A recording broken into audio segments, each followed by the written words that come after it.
Hello everyone. So it is now Sunday the 3rd of May 2020. I hope you're all healthy and safe and doing the sensible thing during the quarantine period. We're still in it, and this is definitely going to be something that we are going to be talking about in years to come, and potentially something that we even have to revisit if we do get further pandemics that happen. You know, we've already had Ebola, we've had swine flu, we're always afraid of bird flu. So it is possible we will get them in future. We'll get fresh new viruses, and they could even be even more dramatic or more dangerous. So they might be milder, they might be worse. So that's just something that this is the new normal, I guess. So having a look at the US dollar basket and having a look against major minor currencies. So basically looking at it on the monthly, we had this week a bit of a rejection of that 100 level. And so there's no clear trend on the daily, right? There's no uptrend or downtrend at this point in time. And there's also no clear trend on the weekly, because we were sort of drifting to the upside. Then we had a big move, a move down, a big move up, and we're just kind of going sideways. So this is likely to continue for now. We could even see on the monthly a bit of a rejection of that level. It's definitely struggling with that level. And but it isn't over yet. It could head lower, of course it could do that, and it could head higher. The problem is from a practical trading perspective, there is no real change that I can really kind of foresee in the near future. Okay, so this is pretty much it. In fact, this could even potentially be tied to the US elections. It could be. With all the general uncertainty globally, it could also be tied to the US elections. And so this could be the norm until November, which is then kind of, and then we might see a kickoff from that point onwards.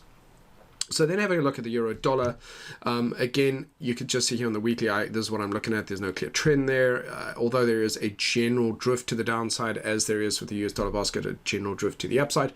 There's no clear trend. So what does it mean? It means that if I do want to take trades on this, they better be very short term, but they're also much higher risk because there's no clear trend. Then having a look at sterling. Although we are generally drifting lower on the weekly, we're definitely encountering some potential resistance in this area, and on the daily we're in an uptrend. We've got no clear trend on the monthly. Okay, so again, it's similar circumstances. Price can break above this, start to move higher. You can see it's encountering some resistance here towards 12.6, 1.26, and then potentially head lower. So again, it's kind of going to be just throughout the week. Take it as it comes on a daily basis. Now, the only charts that I really like, principally speaking, that offer some clearer direction are the Aussie and Kiwi charts. So what I'm looking for here is, although there's an uptrend on the daily, I'm looking to see if we break these lows and then effectively resume the downtrend on the longer term trend. And we've got a bit of a rejection candle. So I'll be looking to see if we break the low of that, and then I'll actually be looking for trading opportunities. But what I would have preferred is to see price come back up and hit this 6-7 level to test that and reject that.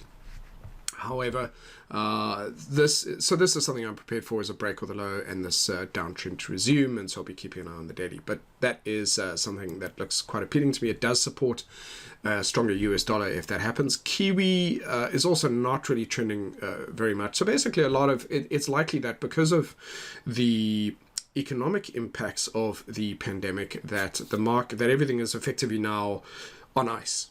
Okay, so the economy is on ice. At the same time, everything is uncertain, and therefore everything just stays. The status quo is pretty much this way, and therefore the markets could go sideways. We could find that generally we could find in the medium and shorter terms, currencies don't do much. But I do like the look of the Aussie chart. Dollar yen, again, it's broken level of support, testing that for resistance, but overall it's still within the range. You can see, if you look, you can see lower highs coming in. So the longer term trend for this appears to be to the downside.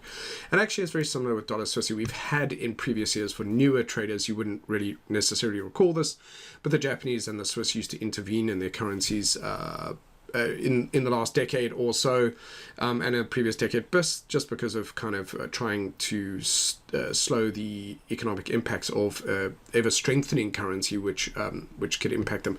And so this is something that appears to be returning. Both dollar yen and dollar Swissy do in the longer run appear to be drifting lower, but there will be a point where potentially they'll step back in and start to push the other way.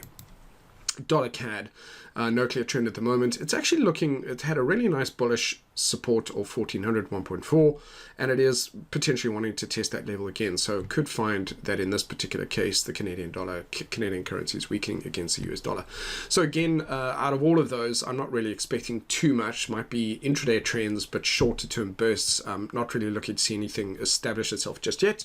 And so I'll be very cautious on that. The most appealing is the Aussie chart. Then as I run through the pairs, the ones that catch my eye the most would be, for example, Euro Aussie now potentially looking to go back into an uptrend. Really nice bullish weekly candle. That was a really big overextension, but it's come back down, and tested support. And overall, it's not impossible that this trend will attempt to resume in a more calmer basis. It'll have to overcome the 1.73 level and then start to trend higher.